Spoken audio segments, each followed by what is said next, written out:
So Aaron Loup is no longer a New York Met as the Los Angeles Angels cannot keep their hands off Mets pitching, but we could be seeing the return of Steven Matz. I'm going to talk about both left-handed pitchers on today's episode of Locked On Mets. You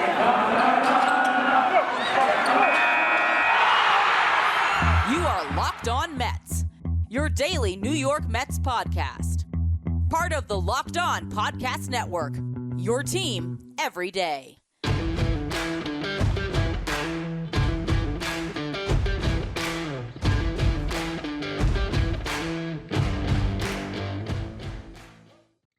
Hello to all you amazing Mets fans. You're listening to Locked On Mets, part of the Locked On Podcast Network, your team every day. Thank you for making Locked On Mets your first listen every day. Locked On Mets is free and available on all platforms, including YouTube. Now, on today's show, in the first segment, I will discuss Aaron Loup signing with the Los Angeles Angels. Should the Mets have done more to retain their best reliever from this past season? Then for the rest of the show, I'll talk about the interest the Mets have in another left-handed pitcher. This one is very familiar to Mets fans, Steven Matz. Could he be coming back to Queens? I'll discuss all of that throughout today's show. But before we get to any of that, I'm your host, Ryan Finkelstein. If you want to find any of my work, follow me on Twitter at FinkelsteinRyan. You can also find some of my writing about the Mets at justbaseball.com. I also write about baseball in general and just made our all MLB breakout team. It's a really cool piece. I encourage you to check that out. I'll be posting it today on Twitter again at Finkelstein Ryan.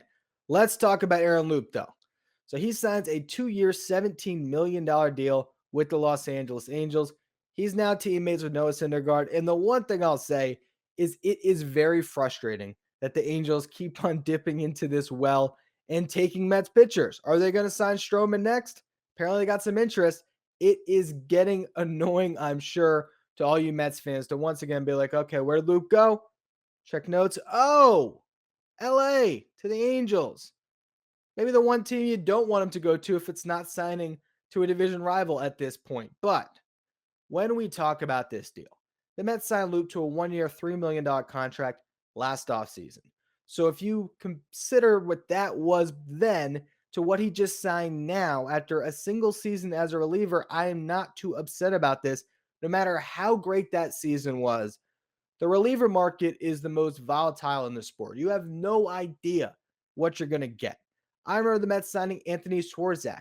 I remember the Mets trading for J.J. Putz. I remember all of these different moves the Mets have made in the past that don't pan out. And sometimes it's the $3 million deal you give to Aaron Loup that works out. It's trading for Addison Reed off waivers. That works out. So finding the next diamond in the rough is more important, in my opinion, than paying the reliever who just showed you what they can do. If you're talking about a Liam Hendricks last offseason, if you're talking about the established closer, I get shelling out the big bucks.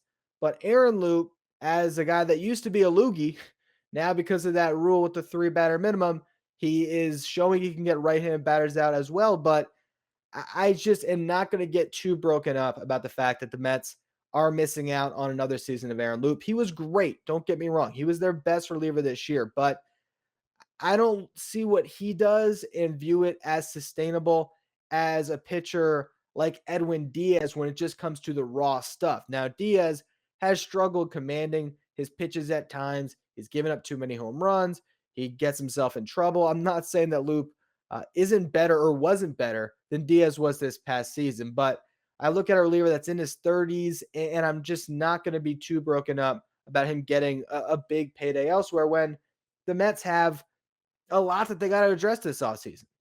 And I really did think about going negative on Aaron Loup and talking about how his xFIP was a lot, bigger than his ERA was because that ERA was not sustainable. He's not going to pitch to a sub-1 ERA again in his career. I'm pretty confident to bet on that.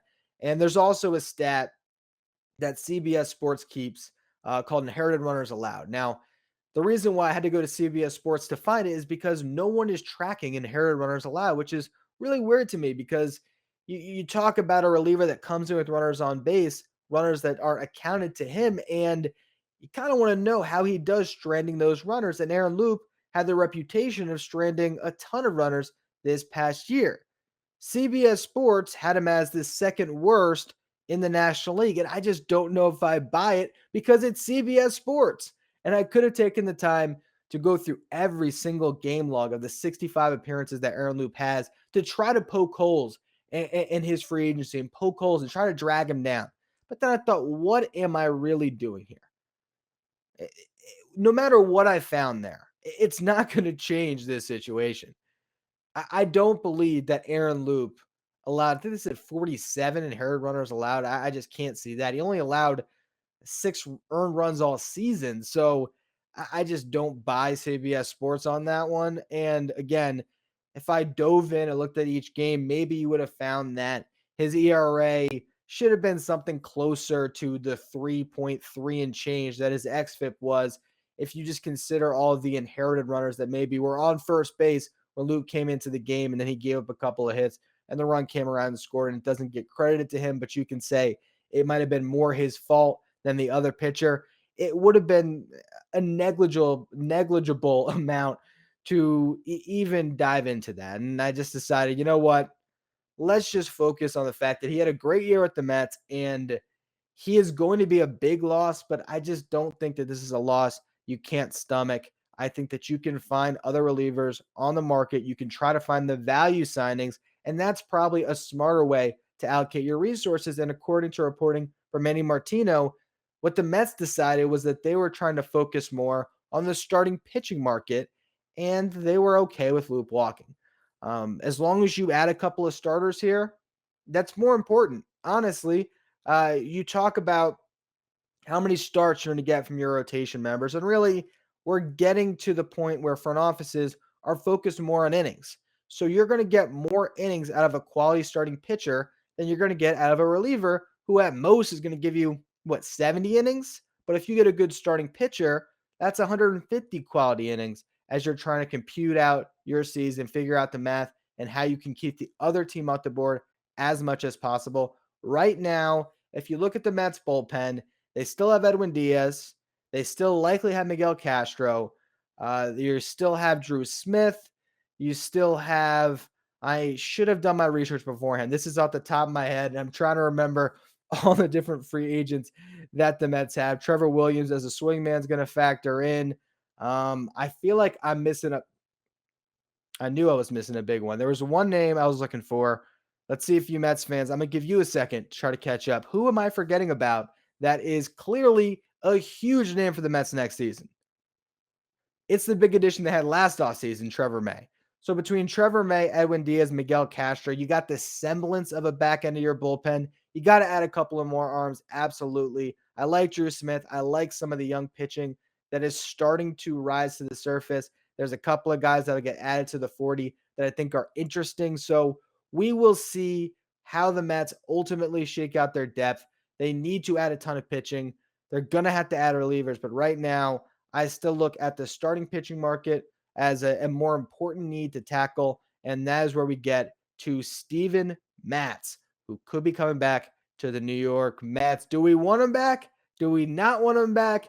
Fans are pretty divided on this one. I'll give you my take in just a minute. BetOnline is back and better than ever, now featuring a new web interface for the start of the basketball season with more props, odds, and lines available than ever before. BetOnline remains your number one spot for all the basketball and football action this season. Head to their new updated desktop and mobile website to sign up today and receive your 50% welcome bonus on your first deposit by using our promo code LOCKEDON. From basketball, football, NHL, boxing, and UFC, right to your favorite Vegas casino games. Don't wait to take advantage of all the amazing offers available for the 2021 season. BetOnline is the fastest and easiest way to bet on your favorite sports. Bet online, where the game starts. Does this sound familiar? You've got one device that lets you catch the game live, another lets you stream your favorite shows, you're watching your sports highlights on your phone, and you got your neighbors, best friends log in for the other good stuff you're missing? Well, I want to tell you about a simple way to get all that entertainment you love without the hassle, and a great way to finally get your TV together. It's called DirecTV Stream. It brings your live TV and on-demand favorites together like never before. so you can watch your favorite sports, movies, and shows all in one place. That means no more juggling remotes, no need to buy another device ever again, and the best part, there's no annual contract. So get rid of the clutter and the confusion and get your TV together with DirecTV Stream. You can learn more at directv.com. That's directv.com. Compatible device required. Content varies by package. So could we see number 32, Steven Matz, back in a Mets uniform? I never thought I'd see the day. I really didn't. This is just fascinating. So Steven Matz, right now, highly coveted, and like a lot of starting pitchers, he wants to get a deal done now. You've seen just a bunch of pitchers fly off the board. Most recently, the Giants added Anthony DeSclafani or brought him back. They also signed Alex Wood. Teams are jumping all over starting pitching before we get to the end of the CBA and a potential shutdown, or let's not even say potential, till we get to the league shutdown. So this is the market that you have to jump on, and Steven Matz is garnering a ton of interest.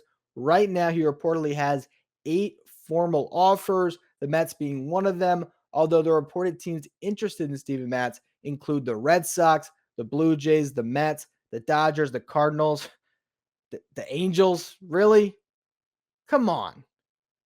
Get your own players. It is getting ridiculous. The New York Angels out here just trying to poach all the talent. I know he's not a Met technically anymore, but come on. Steven Matz, at this stage in his career, after pitching just 1 year with the Blue Jays, I'd say he's more of a Met than a Blue Jay, and the Angels just can't get enough. I don't know what they're thinking. Are they really upset about Billy Epler or something?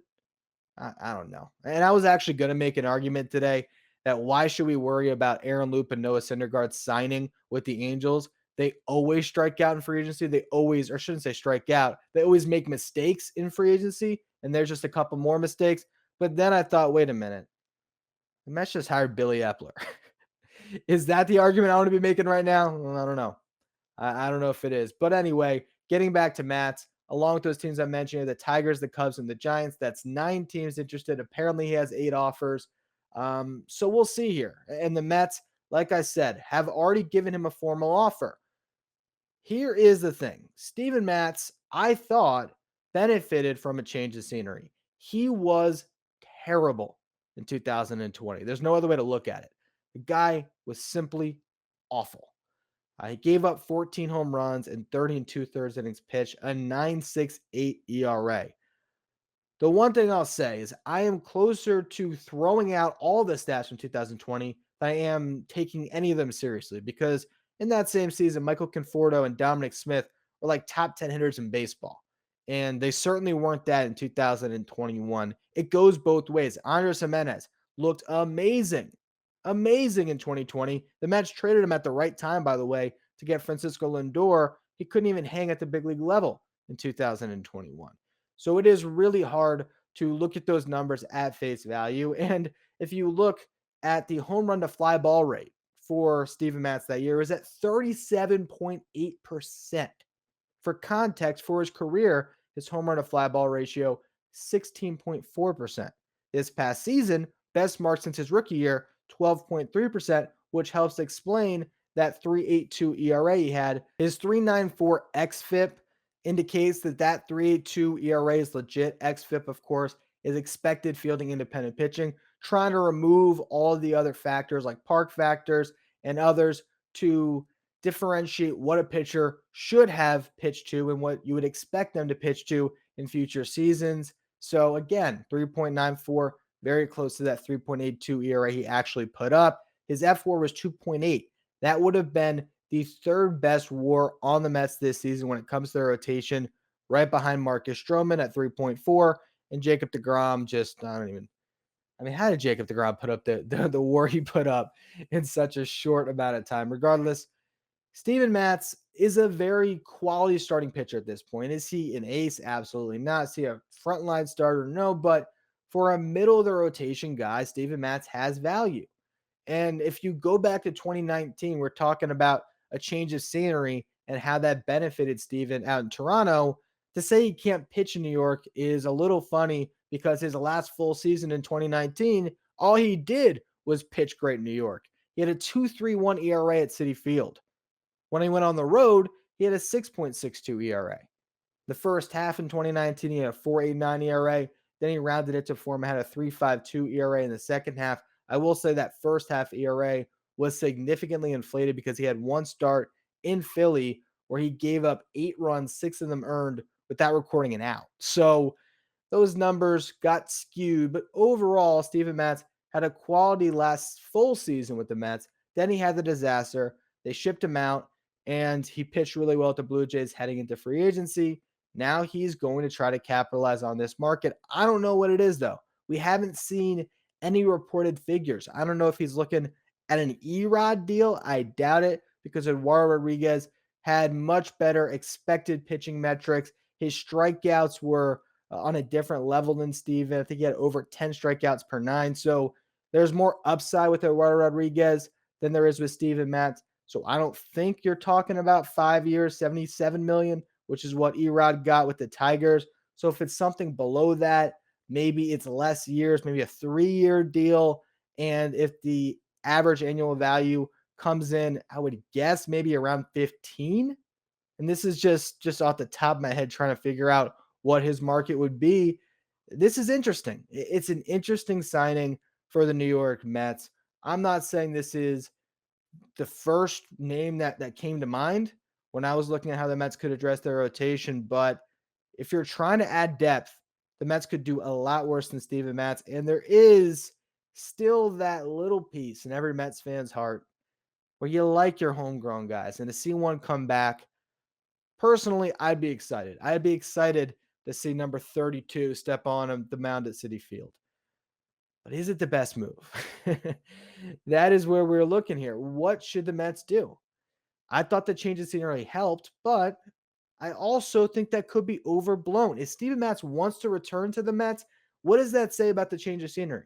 If he loved his time with the Mets and wants to be a Met again, shouldn't we take that at face value a little bit more than just looking at a 2020 season when he was terrible?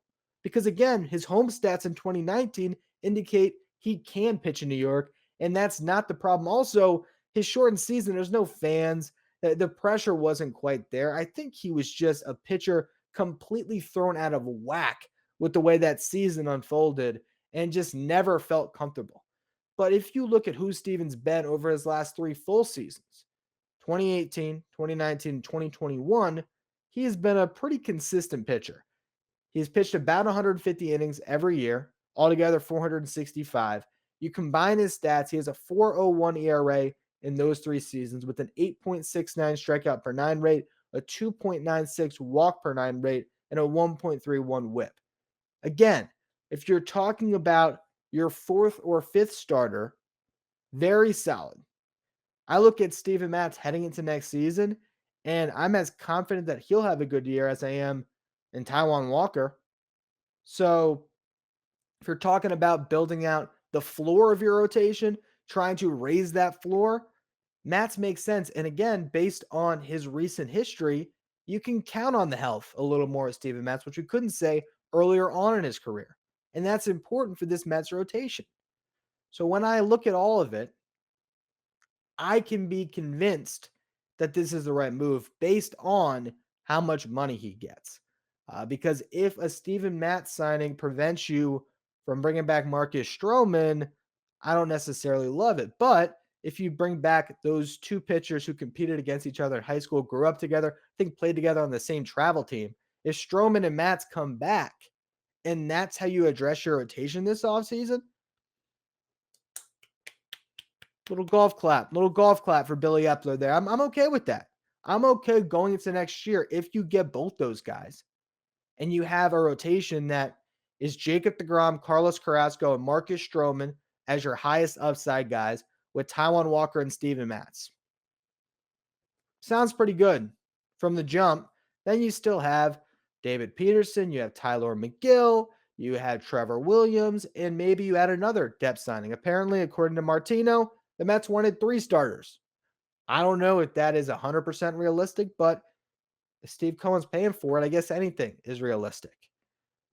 The last thing I'll say is this. You cannot discount players wanting to sign for your team. Can't discount that. All the time, we just think of it as a transaction, as just if you want player X, give him amount of money Y, and then Z, he's there. That is not how this works. And Steven Matz, if he wants to be a Met, that's a good thing. Because there's not a ton of people that want to be a Met right now. There wasn't a lot of executives that wanted to be a Met. Noah Syndergaard, we thought he wanted to be a Met. Then he decided he wanted to be an Angel after having a meeting with their GM and after being a little upset that the Mets didn't call him for 2 weeks.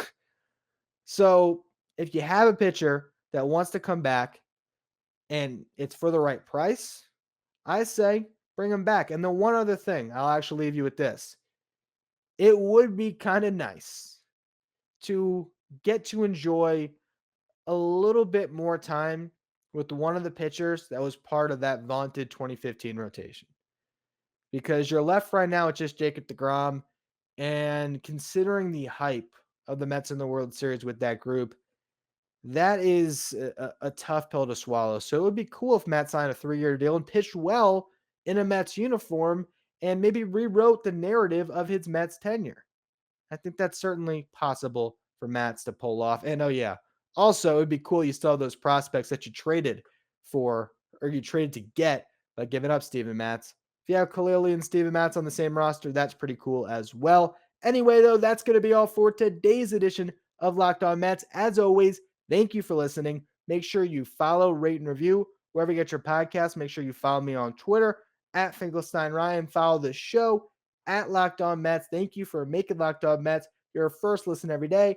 Now for your second listen, check out Locked On Bets, your daily one-stop shop for all your gambling needs. Locked On Bets is hosted by your boy Q with expert analysis and insight from Lee Sterling. You can find Locked On Bets wherever you get podcasts.